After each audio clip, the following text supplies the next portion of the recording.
When I was a kid, my third grade teacher, Mrs. Davis, had this brilliant idea for a class project. It was called Balloon Buddies. The concept was simple. Each of us would write a letter, attach it to a helium balloon, and release it into the sky.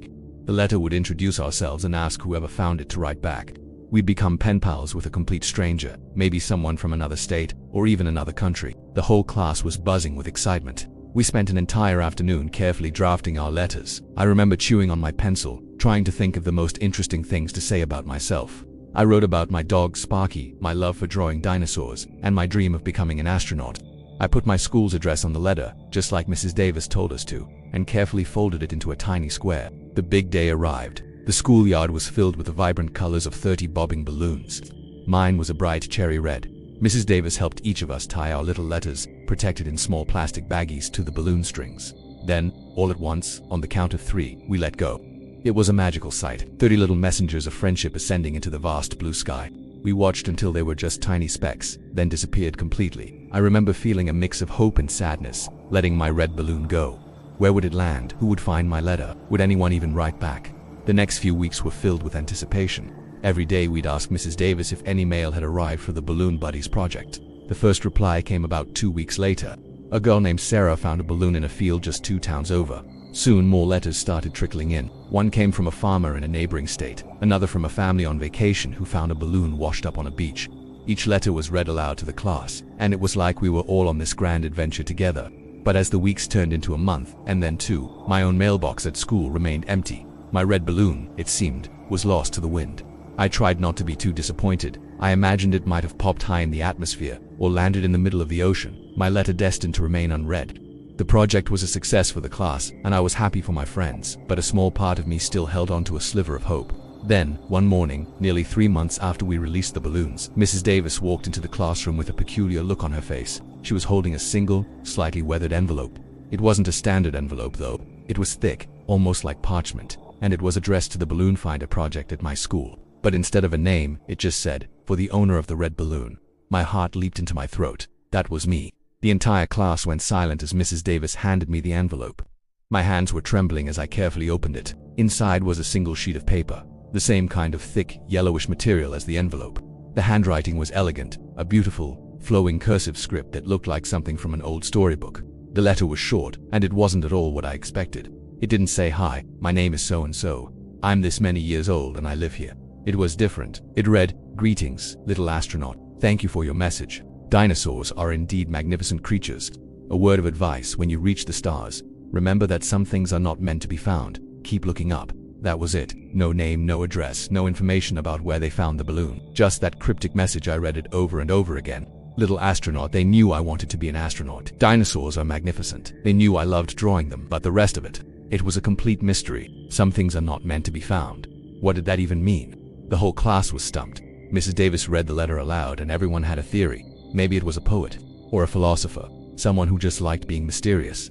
But the strangest part was the postmark on the envelope. It was smudged and hard to read, but it wasn't from any town or city we recognized. It looked like just a series of symbols and a date. We tried looking it up in atlases and encyclopedias. This was before the internet. It was a household thing but found nothing. There was no return address, so I couldn't write back, even if I knew what to say.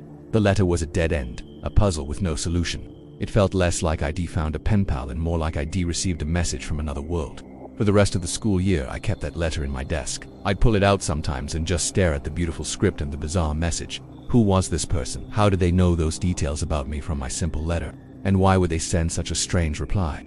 The other kids in my class eventually got regular letters from their pen pals. They exchanged stories, photos, and became friends.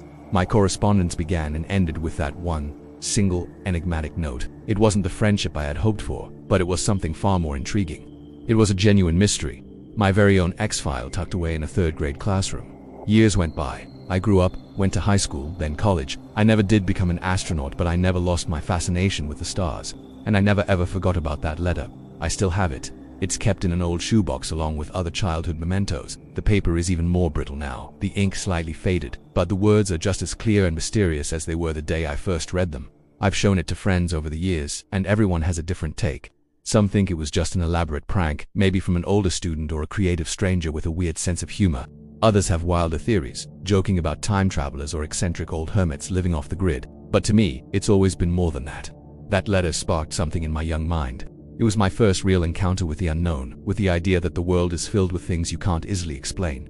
It taught me that not every question has an answer, and that sometimes the mystery is more exciting than the solution. The person who wrote that letter, whoever they were, gave me a gift more valuable than a simple pen pal friendship. They gave me a story I've carried with me my whole life. Who was the sender of that strange letter? I'll probably never know, and honestly, I think I prefer it that way. It remains a perfect, unsolved mystery from my childhood. So, to the person who found my red balloon all those years ago, if you're somehow out there listening, thank you. You were right. I'm still looking up. Thanks for watching, and if you have any strange, unsolved mysteries from your own childhood, I'd love to read about them in the comments below. Don't forget to like and subscribe for more stories.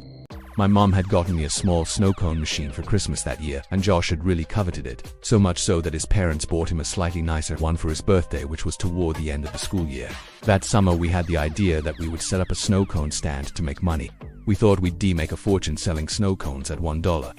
Josh lived in a different neighborhood, but we eventually decided that my neighborhood would be better, because there were a lot of people who cared for their lawns. The yards in my neighborhood were slightly bigger. We did this for 5 weekends in a row until my mom told us that we had to stop, and I've only recently come to understand why she did that. On the 5th weekend, Josh and I were counting our money. Because we both had a machine, we each had a separate stack of money that we put together into one stack, and we then split it evenly. We had made a total of $16 that day, and as Josh paid out my $5th, a feeling of profound surprise consumed me. The dollar said for stamps. Josh noticed my shock and asked if he had miscounted. That's so cool, man. The idea that the dollar had made it right back to me after changing so many hands floored me. I rushed inside to tell my mom, but my excitement coupled with her being distracted by a phone call made my story incomprehensible, and she responded simply by saying, "Oh wow, that's neat." Frustrated, I ran back outside and told Josh I had something to show him. Back in my room, I opened the drawer and took out the stack of envelopes and showed him some of the pictures.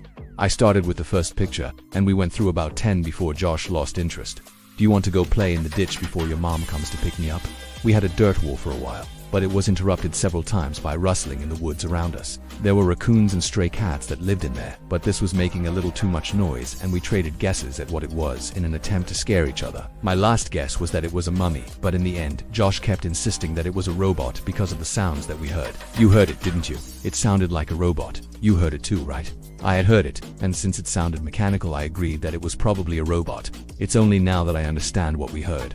When we got back, Josh's mom was waiting for him at the kitchen table with my mom. Josh told his mom about the robot. Our moms laughed and Josh went home. My mom and I ate dinner, and then I went to bed.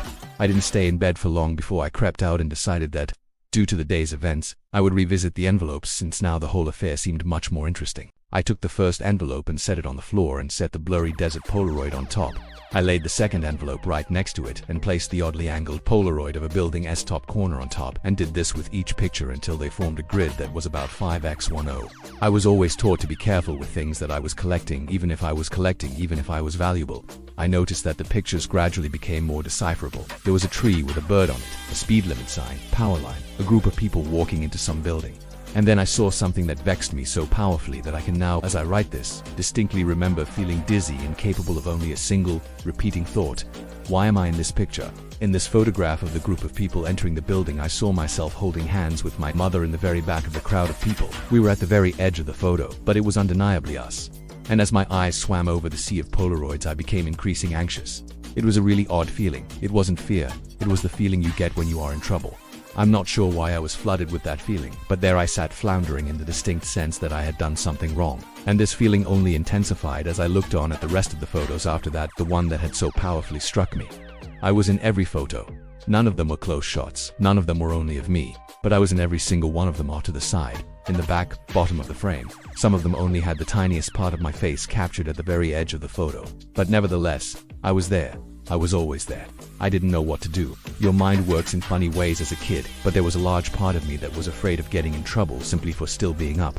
Since I already had the looming feeling of having done something wrong, I decided that I would wait until tomorrow. The next day, my mom was off work and spent most of the morning cleaning up around the house. I watched cartoons, I imagine, and waited until I thought it was a good time to show her the Polaroids. When she went out to get the mail, I grabbed a couple of the pictures and put them on the table in front of me as I sat waiting for her to come back in. "Mom, can you come here for a second?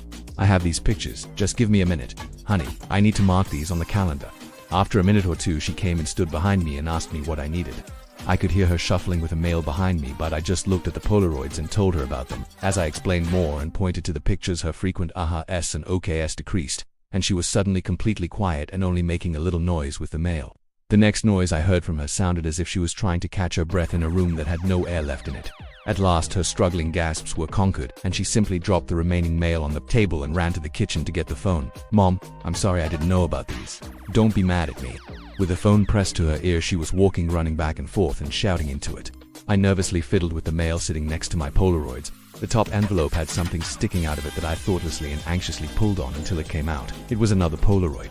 Confused, I thought that somehow one of my Polaroids had slipped into the stack when she threw the mail down. But when I turned it over and looked at it, I realized that I had not seen this one before. To my dismay, it was me, but this one was a much closer shot. I was surrounded by trees and was smiling, but it wasn't just me, I noticed. Josh was there too. This was us from yesterday.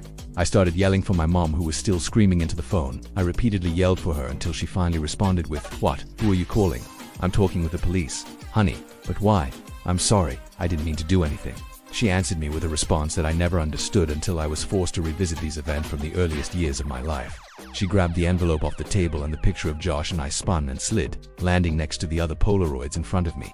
She held the envelope up to my eyes, but I could only look at her and watch as all the color began draining out of her face. With tears welling up in her eyes, she said that she had to call the police because there was no postmark.